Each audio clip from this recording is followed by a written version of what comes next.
ইরানের সামরিক হামলার ইঙ্গিত দিলেন ডোনাল্ড ট্রাম্প। ইরানের সঙ্গে এমন চুক্তি চান যাতে আমেরিকা সে দেশে যা ভালো মনে করবে তাই করতে পারবে। ইরানে আমেরিকার বাহিনী গিয়ে ল্যাবরেটরি বা যে কোনো প্রতিষ্ঠান ধ্বংস করতে পারে, এই ক্ষমতা চাই। ইরান অবশ্য ট্রাম্পের এহেন কথাকে সঙ্গে সঙ্গেই প্রত্যাখ্যান করেছে। এ নিয়ে জানবো, আমার সঙ্গে রয়েছেন আমাদের কলকাতা টিভির পলিটিক্যাল এডিটর আশিস চট্টোপাধ্যায়। আশিসদা, এই বিষয় নিয়ে গোটা বিশ্বে যেমনটা অভিজ্ঞ মহলের মত যে কোথাও গিয়ে যুদ্ধের সম্ভাবনা তো বাড়ছে। দেখো, খুবই প্ররোচনামূলক মন্তব্য করেছেন ট্রাম্প।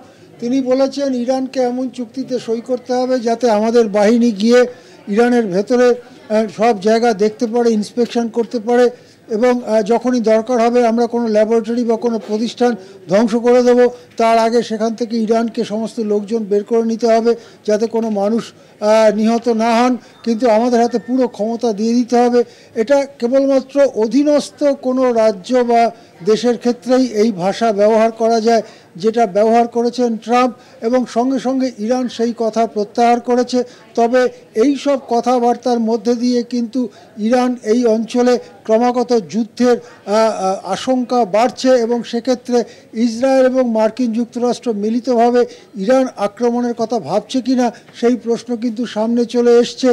আমরা জানি এর আগে যখন ইরাক আক্রমণ করেছিল মার্কিন যুক্তরাষ্ট্র, তখন বলা হয়েছিল ইরাক এবং তৎকালীন ইরাকের শাসক সাদ্দাম হোসেন তারা ওয়েপন্স অফ মাস ডিস্ট্রাকশন বা গণহত্যার উপযোগী অস্ত্র বানিয়েছে। তারপরে যখন যুদ্ধ চলল কয়েক সপ্তাহ ধরে এবং আমেরিকা জিতল, সাদ্দাম হোসেন পরাস্ত হলেন, পরে সাদ্দাম হোসেনকে খুঁজে বার করে খুন করা হয়।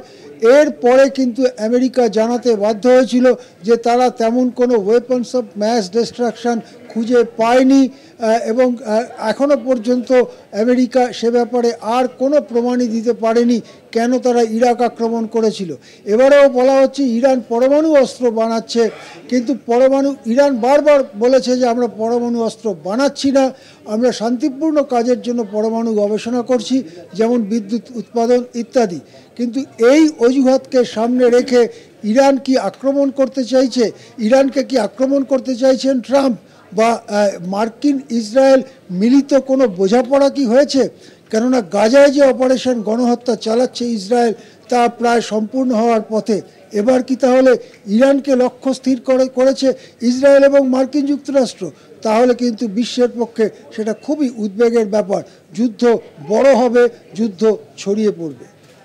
ধন্যবাদ জানাবো আশিস দা আপনাকে। আমাদের পলিটিক্যাল এডিটর আশিস চট্টোপাধ্যায় ছিলেন আমাদের সঙ্গে, এবং যে মন্তব্য ডোনাল্ড ট্রাম্প করেছেন, অত্যন্ত প্ররোচনামূলক মন্তব্য। ইরানে সামরিক হামলার ইঙ্গিত দিলেন ডোনাল্ড ট্রাম্প, এবং যা যুদ্ধ পরিস্থিতি তৈরি করতে পারে গোটা বিশ্বের নানান দেশে।